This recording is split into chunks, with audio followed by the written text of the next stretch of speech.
Bonjour Yumna, bonjour à tous. Merci d'être avec nous pour ce Zakweli consacré au 8 mai 1945 avec Mouniati Mouana Abdouchakour, professeur agrégé en histoire. Bonjour. Bonjour Toufali. Alors, c'est une célébration importante parce que la Seconde Guerre mondiale a été le plus grand conflit que l'humanité ait connu. Est-ce que cet aspect-là, le fait que ça soit justement le plus grand conflit que l'humanité ait connu, est assez justement connu ici à l'échelle de Mayotte? À l'échelle de Mayotte, je dirais oui et non, parce que ça dépend à l'échelle de qui. C'est vrai qu'à l'échelle de Mayotte, on a aussi un problème, en tout cas de repérage de ces grands événements mondiaux. Les théâtres d'affrontement n'étaient pas dans l'océan Indien ou en Afrique, ils étaient surtout en Europe et en Asie. Non, et puis même à l'échelle nationale, moi, j'ai l'impression qu'on célèbre plus le 11 novembre 1918 Mm. que cette date de la signature, la capitulation de l'Allemagne les 7, enfin, le 8 mai Mm. 1945. Bon, même si la signature c'était la veille, le 7 mai. Voilà. Alors, la guerre a duré 6 ans, on a dit. Après, c'est vrai qu'on célèbre moins. Enfin, en tout cas, c'est l'impression que ça donne, Mhm. alors qu'il y a eu beaucoup de morts, 62 millions de personnes mortes, souvent des civils. Euh, Quand on enseigne l'histoire, est-ce qu'on doit seulement enseigner une chronologie de faits ou tout le contexte lié à ces faits, justement? Alors, il faut qu'il y ait de la chronologie parce que c'est la base en histoire. On est obligé de raconter les événements les uns à la suite des autres en faisant attention à pas présenter une vision téléologique. La vision téléologique, en gros, c'est de dire que les Lumières ont précédé la Révolution française, que les Lumières ont causé la Révolution française. Ça, c'est Hum, pas vrai. hum, C'est juste un enchaînement. Il faut prendre en compte le contexte, bien évidemment, mais surtout, il faut expliquer des enjeux forts. Effectivement, c'est une guerre très meurtrière, c'est une guerre qu'on appelle d'anéantissement. Le but, c'était de détruire l'autre. Et parmi je crois qu'il y a eu 62 millions de victimes, hum. il y a une très grande majorité, c'est des civils. Et puis, surtout, cette guerre, c'est la guerre des génocides Des juifs. tziganes, juifs, etc. Ce qui a quand même très, très choqué la Mais population, justement, à la base l'humanité. de cette guerre-là, c'est qu'il y a un régime qui voulait imposer en tout cas sa façon de voir le monde, Mhm. avec ces génocides-là, avec des génocides des minorités, entre guillemets, des homosexuels, des Mhm. tziganes, des juifs. Et on a l'impression qu'à l'origine de toutes les guerres, même la Première Guerre mondiale, Mhm. il y a ce côté identitaire, ce côté je suis et je dois imposer la façon dont je suis aux autres. Est-ce que on n'échappe pas à cet écueil-là aujourd'hui, toute proportion gardée, ce côté un peu identitaire, repli sur soi? Alors, je nuancerai sur les identités qui causent la guerre. En fait, c'est pas tant les identités qui causent la guerre, c'est plus les volontés d'impérialisme. Et là, c'est clairement ce qui se passe avec Hitler. C'est qu'il sent que l'Allemagne a été humiliée après le traité de Versailles en 1919. Lui, il veut faire de l'Allemagne un territoire fort. Et ça passe par une politique de discrimination qui est allée jusqu'à l'extermination massive des Juifs.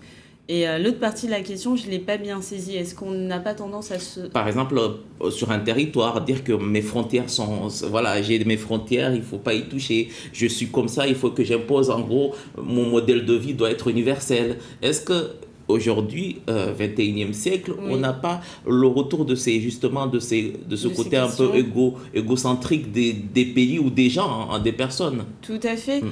Après, oui, on le voit. Donc, en fait, le 21e siècle, on a deux phénomènes. Il y a à la fois ceux qui défendent la mondialisation, ce monde ouvert, cette Europe ouverte, et il y a ceux qui défendent un repli sur soi. On a un peu dans les deux. Après, est-ce qu'on a des prémices de ce qui s'est passé en Non, Allemagne dans non, on les va années garder 30? toute, voilà, On et n'en c'est est pas pas encore là. comparable, mais C'est pas c'est, encore comparable. voilà. Est-ce que Comment vous, en tant que professeur, vous abordez ces questions-là avec les élèves? Est-ce qu'il y a une méthodologie, j'imagine, Mm. mais pour justement, parce qu'on a passé par exemple dans le journal à radio tout à l'heure, un micro-trottoir avec des lycéens, mais qui connaissaient rien du tout sur le La- 8 mai, la signification et tout ça. Alors, c'était des lycéens de première, de terminale ou de seconde? Bon, au bord du lycée de Mamoudzou, D'accord. on n'a pas, Bon, tous les... s'ils sont en terminale, ça sent un peu le roussi pour le bac, parce que la deuxième... Non, s'ils sont en terminale, ça va. C'est au programme de première. Oui, on les aborde. Après, les élèves, ils oublient. C'est vrai qu'on a l'impression comme ça, quand on voit les reportages de Maïs Première sur les questions mémorielles, que ça concerne des événements mondiaux comme celui-là, où ça concerne des événements de Mayotte, on a un peu l'impression qu'on fait face à une jeunesse qui n'a pas de repères. Ça, c'est vrai. Moi aussi, j'ai un peu cette impression. Après, on se concentre énormément du point de vue de l'Europe, tout en évoquant ce qui se passe au Pacifique par rapport aux États-Unis, au Japon, etc. On n'a pas de quoi pour Mayotte, parce qu'on l'a fait pour la Première Guerre mondiale, de faire de l'adaptation au programme sur cette question de la Deuxième Guerre mondiale, parce qu'en fait, l'adaptation ne marche pas. Sur la Première Guerre mondiale, ça marche très bien. On a Comment vous adaptez? Comment vous... C'est-à-dire qu'on prend des thèmes du programme et on voit si on peut l'adapter à l'échelle locale. La Première Guerre mondiale, ça marche bien parce qu'on a des Mahorais qui ont fait partie des bataillons de tirailleurs somalis, malgaches, sénégalais, etc. Et on connaît des parcours, on connaît des gens qui ont fait des grandes batailles. Et dans le cadre des programmes, on peut le faire. Mais l'impact de la Deuxième Guerre mondiale dans l'océan Indien, en tout cas, Et pourtant, même s'il n'y en a pas eu autant que pour la Première Guerre mondiale, mais il y en a eu, notamment à Mayotte.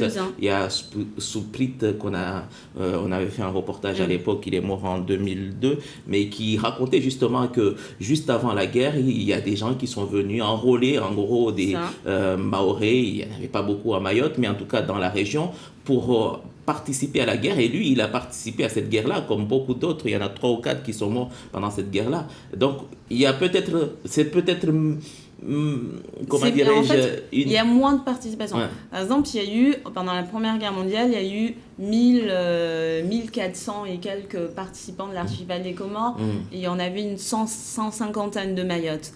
Là, Soupri, ce monsieur, je crois qu'il était avec 6 autres compagnons. Donc, il y a moins de... Ouais, le retour, en gros, le retour d'expérience, surtout que la majorité, en tout cas, ses compagnons ils sont morts là-bas. Donc, le retour d'expérience, si je puis dire, pour parler un peu plus simple, était moins, je veux dire... moins relaté peut-être. Ouais, c'est ça. Il y a aussi autre chose, c'est que alors c'est Soupri Bakar, c'est ça. Lui, il a combattu à El Alamein, donc en Égypte. Donc ces troupes comoriens qui ont participé à la Deuxième Guerre mondiale, ils ont pas, c'est pas certain qu'ils aient été en Europe. Alors que pour la Première Guerre mondiale, il y en a beaucoup qui étaient à Verdun, au Chemin des Dames, etc. C'est des batailles qui marquent dans la mémoire et qu'on célèbre nationalement, et c'est ce qui explique l'engouement qui est plus important. Et qu'est-ce qu'il faudrait faire s'il y avait à réfléchir sur une méthodologie pour que les Mahorais soient, comment dirais-je, complètement imprégnés de cette histoire-là, parce que c'est une histoire, quand même, la Seconde Guerre mondiale a façonné les équilibres du monde aujourd'hui. Tout à fait. Donc là, vous l'avez très bien dit, la Seconde Guerre mondiale a entraîné les décolonisations, la construction européenne, la guerre froide, c'est hyper important. Là-dessus, vraiment, c'est à l'école de le faire, puisque ça fait partie des programmes. Après, les élèves, ils oublient. Les élèves, ils sont schizophréniques. Après, est-ce qu'il y a aussi des choses qui sont en métropole? Il y a des rues qui sont nommées rue 8 mai 1945. Par exemple, on peut aussi peut-être créer quelques lieux de mémoire, en tout cas, peut-être une école. C'est un moyen, si on veut transmettre cette mémoire de la Seconde Guerre mondiale à Mayotte.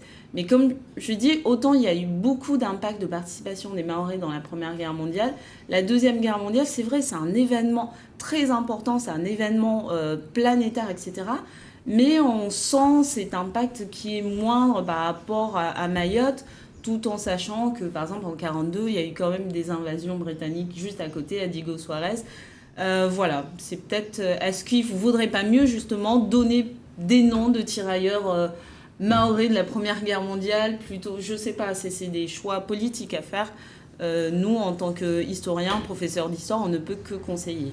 Alors, vous, je le disais pour vous présenter que vous êtes fraîchement diplômé, agrégé en histoire. Oui. Donc, il y a une vocation depuis jeune en tout cas d'être historienne, en tout cas d'épouser la science qui est l'histoire. Et comment vient ce genre de vocation? Comment on s'intéresse à l'histoire? Alors, en fait, moi, j'y suis allée un peu par hasard. Je précise que je suis agrégée d'histoire-géographie. Mhm. J'y suis allée un peu par hasard et c'était très dur. Quand on vient de Mayotte, je tiens à le dire pour les auditeurs qui nous écoutent, quand on vient de Mayotte et qu'on va dans une fac française d'histoire qui présente une histoire européocentrée, c'est très compliqué parce qu'on n'est pas au centre de l'Europe à Mayotte. Donc moi, la première année, c'était très compliqué parce que je me sentais en décalage. J'avais l'impression que j'avais pas la moitié de la culture de mes camarades. Je glisse ça pour montrer que on peut commencer très difficilement sa première année et finir agrégé d'histoire géo. Après, on voit que c'est une matière qui nous amène à réfléchir. Il y a toujours des précédents, comme tout à l'heure, on a essayé de voir. Est-ce que les situations... Moi, des fois, je lis des choses du Moyen-Âge. Par exemple, au Moyen-Âge, entre les communautés chrétiennes, musulmanes et chrétiennes et juives dans la Méditerranée, il y avait un peu cette tension entre repli sur soi, mais ouverture. Ça fait énormément penser au monde actuel. Donc ça, c'est hyper intéressant.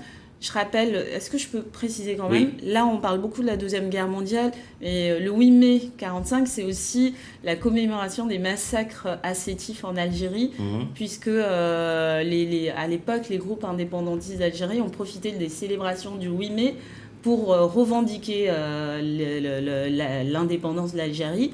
Et il y a eu à la suite une répression de la France, une répression anticoloniale qui a fait, selon les historiens, 8 000 morts. Donc le 8 mai 45, c'est deux dates.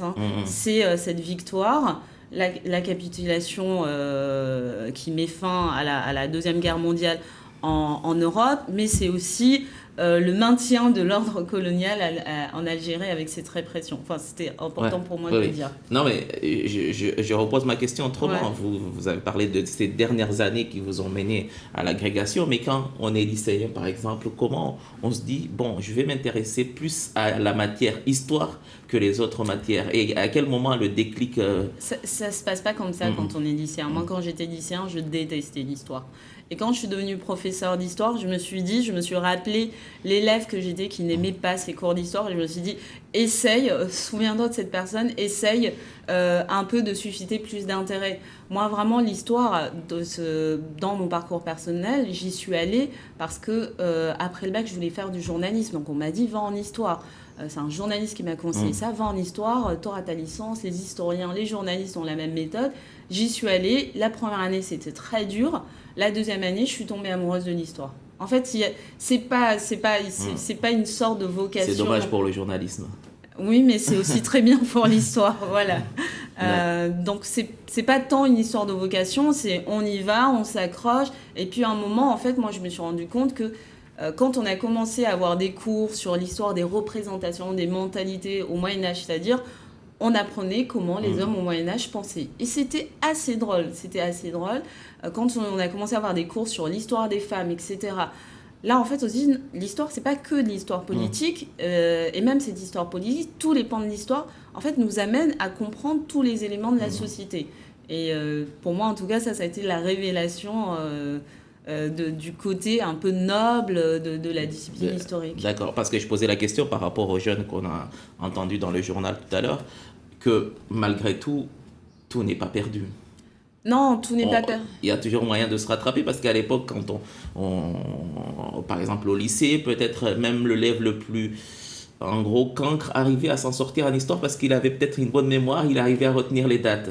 Alors, c'est ce que beaucoup de gens disent. Attention, ça a changé. Et je pense que si certains sont parents, ils vont se rendre compte qu'il y a un décalage entre ce qu'ils ont appris quand ils étaient collégiens ou lycéens et ce qu'on apprend. Il faut mémoriser, bien évidemment. Il y a des dates, on ne va pas les inventer. Les dates, c'est précis. Par contre, on est beaucoup plus dans des éléments explicatifs. Par exemple, peut-être qu'à votre époque, Toufali, peut-être c'était le cas à mon époque, quand on apprenait la Première Guerre mondiale. Première Guerre mondiale, on faisait guerre de mouvement, etc. On apprenait toutes les batailles, etc. Maintenant, on nous dit clairement, c'est des éléments d'explication clairs. Première Guerre mondiale, ce que les élèves doivent retenir, c'est guerre totale. Et c'est ce concept, en fait, qui nous guide. Après, on va leur parler de Verdun, etc. On est moins dans on va accumuler les connaissances, on va plus réfléchir sur un concept. La Deuxième Guerre mondiale, c'est la guerre d'anéantissement.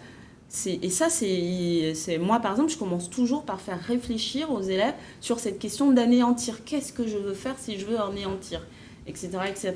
Donc, maintenant, on essaie de les amener vers plus d'explications historiques plutôt que de recracher. Miati Wana Abdouchakour, agrégé en histoire géo, bien sûr.